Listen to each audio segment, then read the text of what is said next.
Wild Terra Cider and Brewing sits on the outskirts of downtown Fargo. The building, with its newly updated white exterior, sits attached to a large brick building that is home to a local natural food store. And come this December, Wild Terra will celebrate 1 year of being open for business.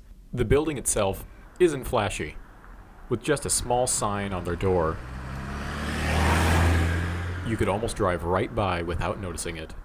Many businesses have come and gone in the FM area, but Wild Terra seems to have found their niche. And they're thriving.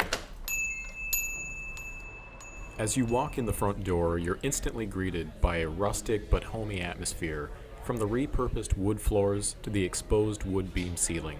And customers can't get enough of it. I love the zombie killer cider. That is good stuff. It's really fun to just go and have a glass of cider and hang out with some friends. Ethan Hennings, co-owner of Wild Terra, says those exposed ceilings were one of the many factors that drew him and his wife, Breezy, to the location. We found this building. It was like, it made sense. Everything came together really quickly. It was then that the couple was bitten by what Ethan called the entrepreneurial bug. I wanted to make alcohol. She wanted to start a business, so it just made sense. So we just one day said, all right, we're going to stay in Fargo because this is a perfect time and a perfect place to do it.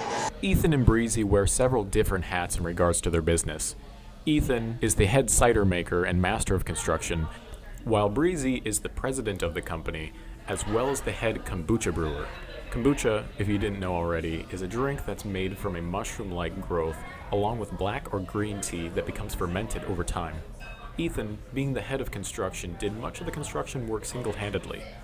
So I did all the demo, I set the steel, I did the framing, I did the windows and the siding and the flooring and some sheetrock.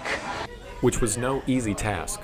The building itself is very old and was certainly not intended to be a cider house. We found straw still in the floor, under the floorboards. A lot of the wood has a horsey smell to it still.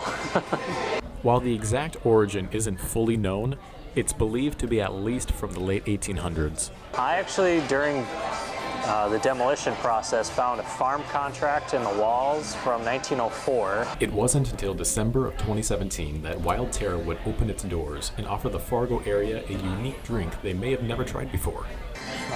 There are a lot of beer breweries in Fargo Moorhead now, so let's give people different options.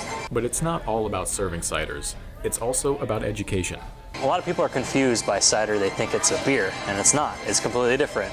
It's like calling a wine a beer or vice versa. It's like, well, no, that's silly. They're totally different. And cider is completely different and unique. And we want to be able to show people, hey, this is a big deal around the world. As far as what the future holds, Ethan and Breezy hope this education and their high-quality product will keep the ciders pouring for many years to come. For Dragon Radio, I'm Jack Anderson.